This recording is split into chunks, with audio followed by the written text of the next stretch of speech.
Il est 6h30 du matin, après la panne de taxi, les 30 heures de train, nous voilà arrivés à l'hôtel. C'est bon ça, allez, bonne nuit.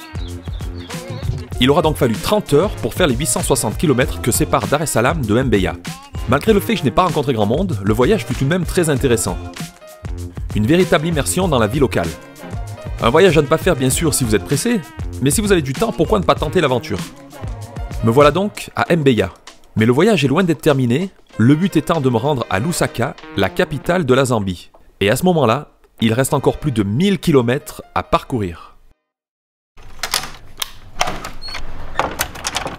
Après avoir fait 30 heures de train, il a fallu que je me renseigne pour savoir comment me rendre à la frontière qui se trouve à seulement 100 km de Mbeya. Je me suis donc logiquement rendu au terminal de bus de la ville afin d'obtenir des renseignements. Donc j'arrive au bus terminal de... Attends, j'arrive au terminal de bus. I want to go to Numa. Border. To the border. Oh, you need to pay the gate pass 200 for a gate pass here. Yes. What is this? I have to pay a pass to go to... Yeah. I just want to ask for the price. Yeah, any people who come inside you pay 200 for tax. Il faut payer une taxe de 200 pour entrer dans le terminal de bus. Bon, ok, I pay for today. Okay. Ah, bon, I pay. Yeah, you pay. So no, I want to go, but not today. I want to go to the border. Border there, best to surprise there. Yeah. Ok, bon, il y a bonne ambiance. Il y a pas mal de bus là. Je vais aller voir un petit peu à quelle heure ils partent demain. Ok, donc j'ai pu repérer la station de bus pour le départ demain. Donc il y a deux solutions. La première, soit je prends un bus, un petit bus d'ici jusqu'à la frontière. Ça coûte 4000 shillings, ça fait 1,50 €. Soit je prends un bus d'ici jusqu'à Lusaka, qui est la capitale de la Zambie. Et il y en a pour 40 € environ. Mais les bus, ils partent super tôt. Les bus qui vont jusqu'à la capitale, ils partent super tôt. Donc je pense que je vais plutôt prendre un bus d'ici jusqu'à la frontière. Et une fois à la frontière, j'ai vu qu'on pouvait trouver des bus de luxe un peu plus simples. Il y a encore 1000 km, il y en a pour 15 heures de bus. Autant choisir un bus confortable. Ok, c'est parti. Ce matin, étape numéro 2. Rejoindre la frontière. Donc Mbeya vers Tundumba. Je me souviens plus. Allez, direction la frontière. Sorry, I thought you were empty. I'm going to the bus station. How much is it? 2,000.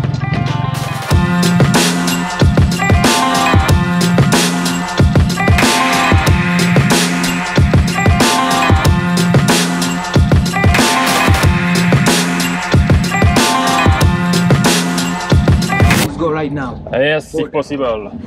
Thank you, Asante. Hi. Bonjour. Bonjour, ça va? Can I help you this? No, thank you. Okay, come. Will be good.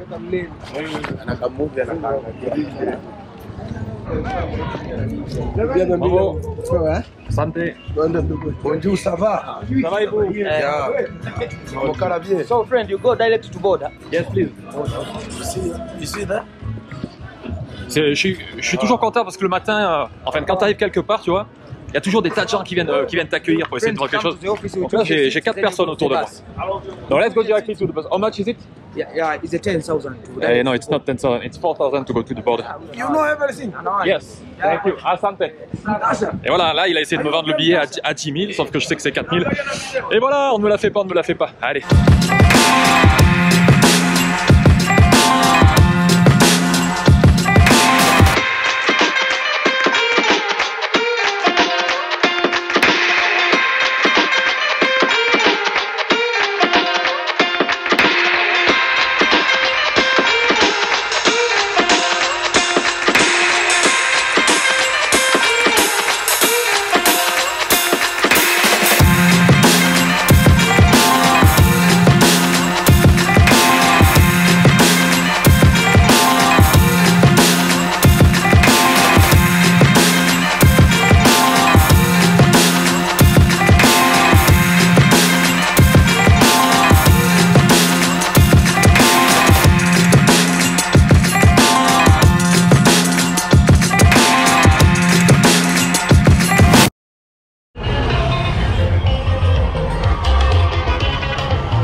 Ok, donc l'étape numéro 2, c'est bon, de Mbeya jusqu'à la frontière.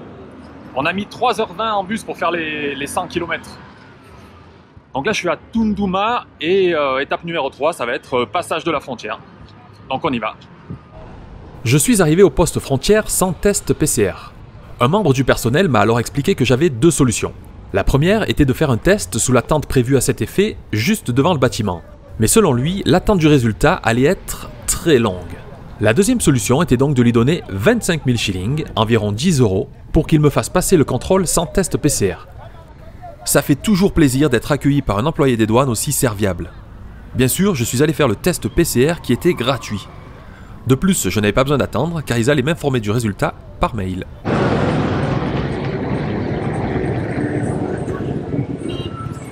Ok, étape numéro 3 terminée.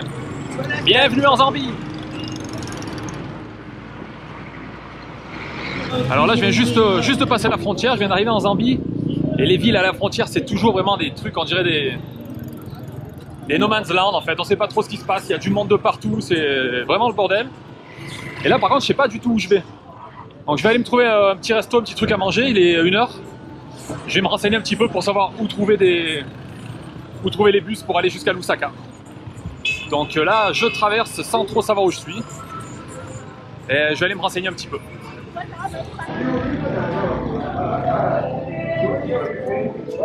Bon, je me suis arrêté dans ce petit bar là bien sympa, petit bar resto.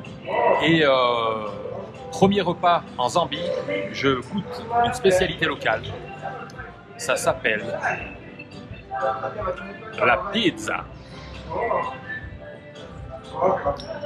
Très très bon. C'était soit ça, soit poulet frites. Mais bon, franchement, elle est énorme. Ça coûte 4 €. 4 € et ça c'est une portion familiale quoi. Je pense que je vais en donner aux gens qui sont derrière moi parce que je vais pas pouvoir en finir. Petite pizza et ensuite la demoiselle m'a dit que pour les bus pour Lusaka il fallait que je retourne par là-bas, donc je vais retourner voir ça après. Mais je profite, on n'est pas pressé. Le nom de base c'est Mbwe Motorway. Oui, Mbwe Motorway. Ok. Ok.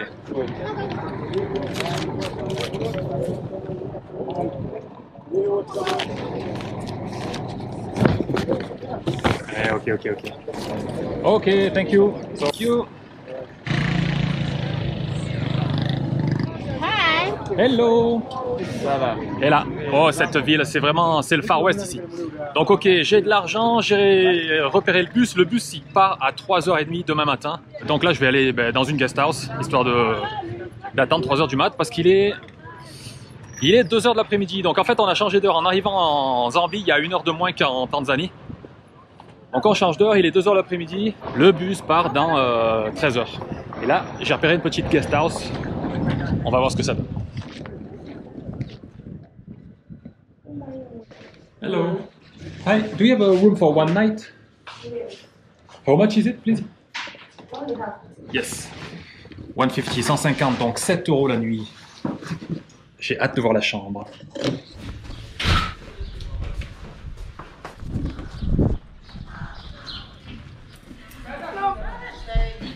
Ok. Thank you. Enjoy your stay. Yeah, thank you. Alors pour 7 € dans une ville à la frontière, qu'avons-nous? Nous avons un lit déjà. J'ai pas encore soulevé les draps. Je sais pas trop si je vais les soulever d'ailleurs. Ensuite, on a le minibar, plutôt propre. Salle de bain.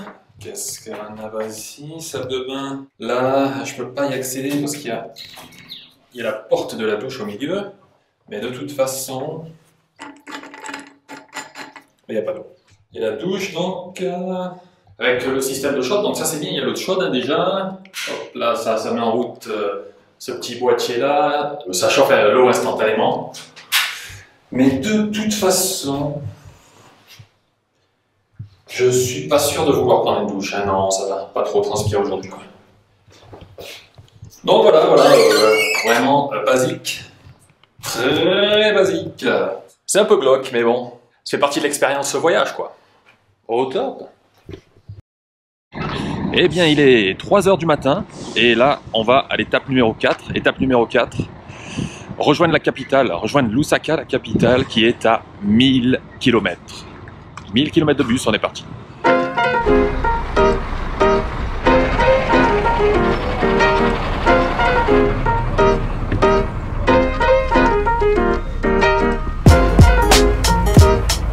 Alors premier arrêt, en fait deuxième arrêt, on a fait un petit arrêt ce matin à 7h30 et là c'est 14h.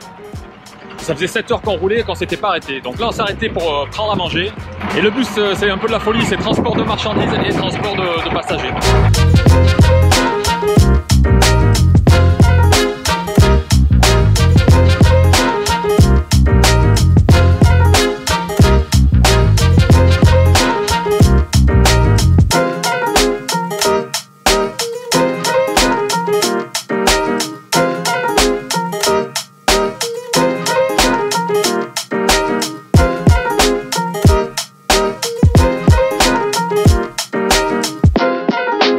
Lusaka, me voilà finalement arrivé à Lusaka après 17 heures de bus pour faire les 1000 km, 17 heures de bus pour faire les 1000 km depuis la frontière, depuis Nakonde, la frontière Tanzanie-Zambie.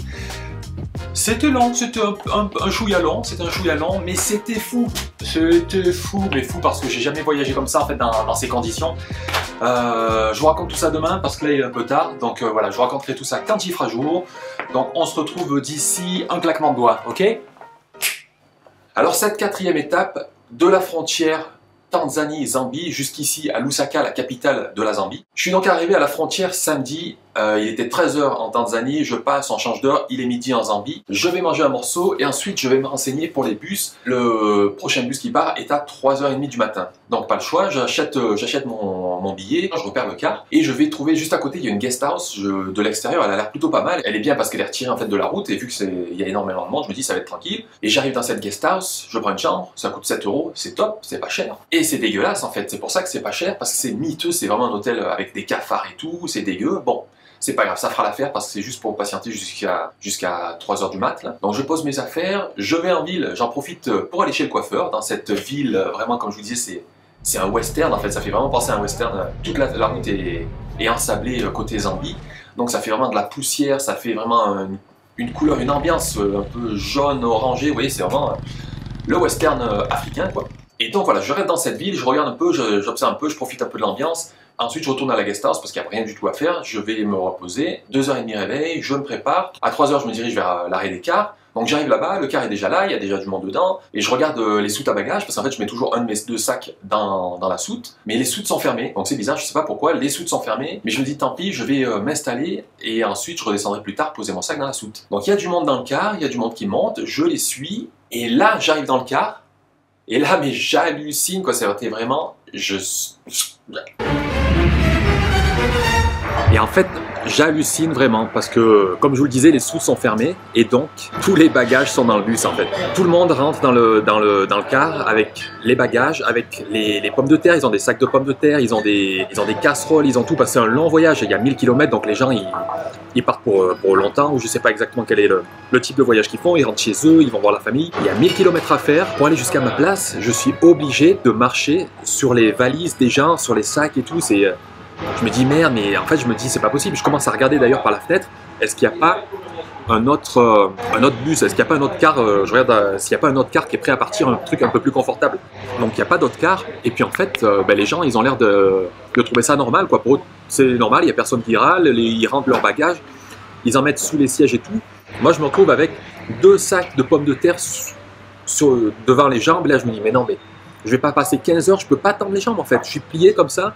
Je peux mettre un petit peu mon pied droit là, je peux le mettre un peu dans l'allée, mais sinon le reste je me dis c'est pas possible, on peut pas voyager 15 heures comme ça, on peut pas faire les 1000 km dans ces conditions. Mais en fait si, ça, on s'installe, les gens s'installent petit à petit, on se met en place et on part dans des conditions vraiment... Pour moi ça m'embête énormément en fait, pour les gens qui voyagent comme ça, je me dis parce qu'il y a des personnes âgées, il y a des mères avec leurs enfants et tout, c'est un voyage très, très inconfortable. Donc voilà, c'est la première fois que je prends le bus en Zambie, donc je sais pas, je me rends pas compte, c'est peut-être qu'ils sont tous comme ça ou peut-être que je suis tombé sur la mauvaise compagnie. Mais les gens avaient l'air de trouver ça normal, donc j'imagine que c'est comme ça de partout. Et nous on est tellement habitués, moi je suis tellement habitué en fait à mon luxe de bus parfait où on part à l'heure, où tout est propre et tout est bien organisé, que ça m'a paru tellement fou de voyager comme ça quoi. Au final le voyage se passe, le voyage s'est bien passé. Je suis juste déçu parce que j'avais pris une place côté vitre pour pouvoir filmer, justement voir un petit peu les paysages et tout. Donc j'ai vu les paysages, mais vu qu'il y avait quelqu'un à côté de moi, j'ai pas filmé en fait, j'étais pas à passer devant la personne à chaque fois donc j'ai pas d'image des paysages, Mais au final, depuis la frontière jusqu'à Lusaka, on est passé par une grande ville, sinon il n'y a rien, c'est vraiment, la Tanzanie, c'est désert, hein. Il y a beaucoup de petits villages, et c'est ça qui est dommage, j'aurais bien voulu filmer, parce que c'est vraiment le petit village traditionnel, avec des murs en terre, en briques rouges et tout, c'était très très typique, j'ai pas d'image de ça, et je le regrette un petit peu. Bon, le voyage en Zambie ne fait que commencer, donc j'espère qu'on en verra d'autres. Le voyage était bien, il y a un truc aussi assez fou, on s'est arrêté 2 fois en 17 heures. On a fait un arrêt à 7h30 du matin, donc un peu plus de 3 heures après être parti, et on a fait un autre arrêt à 14 heures. Même au début, j'ai cru qu'on n'allait pas s'arrêter pour déjeuner, je me suis dit on va tracer, c'est pas possible. Et en fait, on a fait un arrêt à 14 heures, mais de 10 minutes, le temps d'acheter un peu à manger. Tout le monde est remonté dans le bus, on mangeait dans le bus et tout, le bus c'était un carnage, à la fin de la journée c'était un vrai carnage. Les gens sont super sympas, hein, ici en Zambie, pareil comme au Kenya, Tanzanie, Zambie. Les gens sont vraiment super accueillants, super gentils. Jamais tu te sens en insécurité ou quoi. Hier, je suis arrivé à Lusaka, il faisait nuit. J'ai l'impression qu'ils sont moins habitués aux touristes parce que personne m'a sauté dessus pour me demander si je voulais un taxi et tout. J'ai dû aller chercher moi-même un taxi, ce qui est très très rare. Alors me voilà maintenant à Lusaka. Mais je vous avoue que je ne sais pas trop où j'en suis au niveau de cette vidéo parce que ça fait presque une semaine que j'ai commencé à filmer. Parce que là, on est lundi. Je devais partir de Dar es Salaam en train mardi, mais le train était annulé. On est parti mercredi à minuit. On est arrivé vendredi matin à Mbeya. C'était bref. Donc je suis un petit peu perdu au niveau des images. Je ne sais pas encore trop ce que ça va donner. Donc il y a 2 solutions. Soit je vais continuer un petit peu avec des premières images de Lusaka. Et dans ces cas-là, je vous dis à plus tard. Soit j'ai assez d'images. Et dans ces cas-là, je n'ai qu'une seule chose à vous dire. Un voyage de 50 heures de Dar es Salaam jusqu'à Lusaka, ça ne se raconte pas. Ça se vit.